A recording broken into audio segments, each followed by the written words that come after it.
আন্দোলনরত যে সমস্ত সাধারণ মুসলমান ওলামায়ে কেরাম আন্দোলনরত যারা শহীদ হয়েছেন, এবং এই যে দু একদিন আগে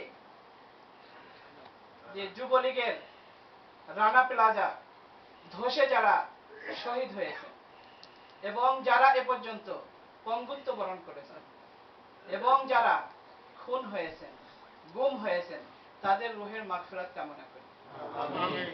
এবং যারা অসুস্থ হয়েছেন, আহত হয়েছেন, তাদের সুস্বাস্থ্য কামনা করি। এবং তাদের আত্মীয় স্বজনের সাথে আমরা শোক সন্তপ্ত পরিবারের সাথে আমরা সমবেদনা প্রকাশ করি।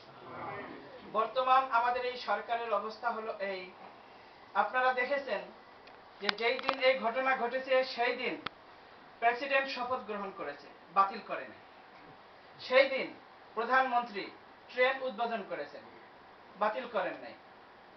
ওই একই স্থানে প্রেসিডেন্ট যে ফুল দিয়েছেন, শ্রদ্ধা জানিয়েছেন স্মৃতিসৌধে, কিন্তু ডান দিকে ফিরে তাকান। এতগুলো মানুষ যেখানে মারা গেল, এখনো পর্যন্ত সেখানে অনেক মানুষ আটকা পড়ে আছে জীবিত, অনেক মানুষ এখনো নিখোঁজ, ডান দিকে তাকান নেই। এবং প্রেসিডেন্ট টঙ্গিপাড়া যে শেখ মুজিবের কবর পূজা করে এসেছে, কিন্তু সে এই সমস্ত যারা আমাদের মা, বোন, ভাই, বাবা যারা এখানে শহীদ হয়েছেন, আটকা পড়েছেন, তাদের ব্যাপারে কোনো চিন্তা করেন নাই। এই হলো আমাদের এই ডিজিটাল সরকারের অবস্থা। বাংলাদেশের বর্তমান প্রধানমন্ত্রী হাসিনা 1996 সালে মাথায় ঘোমটা দিয়ে হাতে তসবিহ নিয়ে জামাত ইসলামীর আমির অধ্যাপক গোলাম আযম সাহেবের পায়ে সালাম করে জনগণের নিকট একবার সুযোগ চেয়ে, ভিক্ষা চেয়ে জামাত ইসলামীর সহযোগিতায় ক্ষমতায় যে ইসলামের বিরুদ্ধে অপতৎপরতা শুরু করে। কলিকাতায় গেলে আইকে গুজরাল তার মাথায় সিঁদুর পরিয়ে কপালে তিলক লাগিয়ে তাকে বাংলাদেশের মুখ্যমন্ত্রী আখ্যা দেয়। এ খিতাবে সে ভূষিত হয়ে আনন্দ চিত্তে দেশে ফিরে আসে। এ কারণে সে ঈমান হারা হয়ে যায়। শিখা চিরন্তন নামে অগ্নি পূজকদের অনুকরণে অগ্নি পূজার ব্যবস্থা করে, ভাস্কর্য স্থাপন নাম করে মূর্তি স্থাপন করে। বাংলাদেশে জঙ্গি ভরে গেছে বলে বিশ্ব দরবারে অপপ্রচার চালায় এবং আলেম সমাজ, মাদ্রাসা ও মাদ্রাসার ছাত্রদের উপর অবর্ণনীয় নির্যাতন চালায়। অনেক আলেমকে শহীদ করে এবং বড় বড় আলেমদেরকে জেলে পুরে রাখে। দ্বীনি মাদ্রাসাগুলোতে তল্লাশি চালায়। শাইখুল হাদিস আল্লামা আজিজুল হক রহমতুল্লাহ আলাই ও মুফতি ফজলুল হক আমিনী রহমতুল্লাহ আলাইয়ের মতো প্রবীণ আলেমদেরকেও জেলে ভরে রাখে। একটার পরিবর্তে 10টি লাশ ফেলে দেওয়ার অর্ডার দেয়।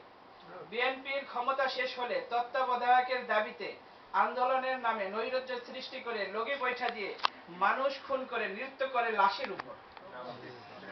2008 সনে ইসলামের বিরুদ্ধে কোনো আইন করবে না বলে ক্ষমতায় এসে প্রথমেই সংবিধান থেকে বিসমিল্লাহ সরিয়ে দেয়। সংবিধান থেকে আল্লাহর উপর অবিচল আস্থা বাক্যটি সরিয়ে ইসলাম থেকে খারিজ হয়ে যায়। ধর্মনিরপেক্ষ ইসলাম বিরোধী কুদরতে খুদা শিক্ষানীতি বাস্তবায়নের অপচেষ্টা করে। নারী উন্নয়ন নীতিমালা নামে সরাসরি কোরআন বিরোধী আইন করার চেষ্টা করে মুরতাদ হয়ে যায়। ফতুয়া বিরোধী আইন করে আল্লাহ, রসুল, কোরআন ও হাদিসের বিরোধিতা করে ইসলাম থেকে খারিজ হয়। একটি ইসলামী দলের বড় বড় নেতাদেরকে বিভিন্ন অজুহাতে আটক করে মানবতা বিরোধিতার মিথ্যা অপবাদ দিয়ে ইসলামকে হেয় প্রতিপন্ন করার অপচেষ্টা করে। ইসলামী রাজনীতি বন্ধ করার ঘোষণা দিয়ে ইসলামের সরাসরি বিরোধিতা শুরু করে। হাসিনা পুত্র জয় ইসলাম ও মুসলমানদেরকে জঙ্গি বানানোর চেষ্টা করে এবং হিজাব নিয়ে কটাক্ষ করে ইসলাম থেকে খারিজ হয়। সে অমুসলিম মহিলাকে বিয়ে করে। এই বিবাহকে সঠিক বানানোর জন্য আইন সংশোধন করা হয়েছে, অর্থাৎ যে যে ধর্মের থাক একে অপরের সাথে বিয়ে করতে পারবে।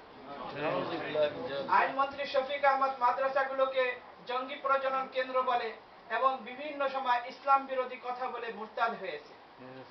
এবং আজকেই পত্রিকায় আপনারা দেখেছেন শফিক আহমদ বলেছে যে আল্লাহর উপর অবিচল আস্থা, এই বাক্যটি সংবিধানে ছিল না এবং এটা সংবিধান পরিপন্থী।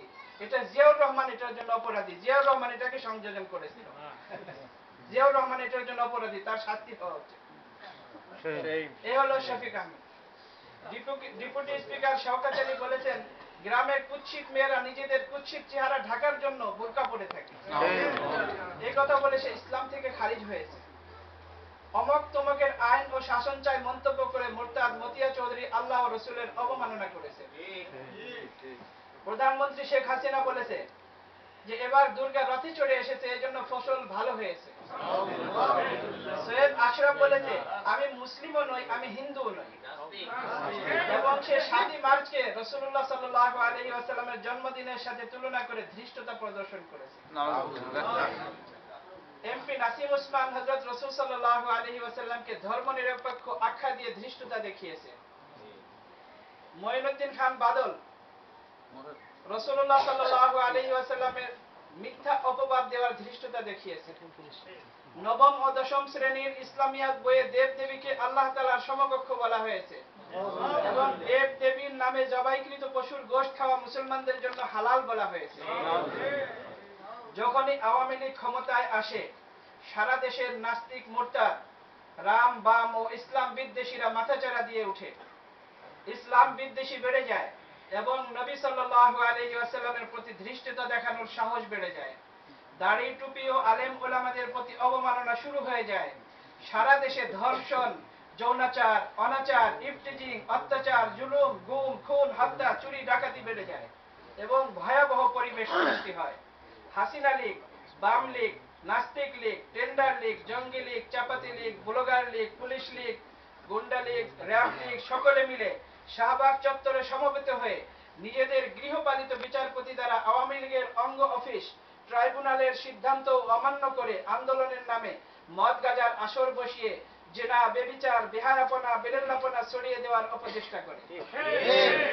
তাদের মধ্যে অনেক ব্লগার আল্লাহ, রসুল, ইসলাম ও কোরআন নিয়ে কুরুচিপূর্ণ মন্তব্য করে অমার্জনীয় অপরাধ করেছে। তাদের বিচার না করে এই নাস্তিক মুরতাদ ধর্মদ্রোহী সরকার তাদেরকে জামাই আদর করে যাচ্ছে। কুলাঙ্গার রাজীবকে রাষ্ট্রীয় সম্মান দেওয়া হয়েছে, তাকে শহীদ আখ্যা দেওয়া হয়েছে এবং সংসদে নীরবতা পালন করা হয়েছে। অন্যদিকে সারা দেশের আলেম সমাজ, ধর্মপ্রাণ মুসলমানদেরকে সরকার প্রতিপক্ষ ও শত্রু আখ্যা দিয়ে নির্বিচারে গুলি করে এ পর্যন্ত 300-এরও বেশি লোককে শহীদ করেছে।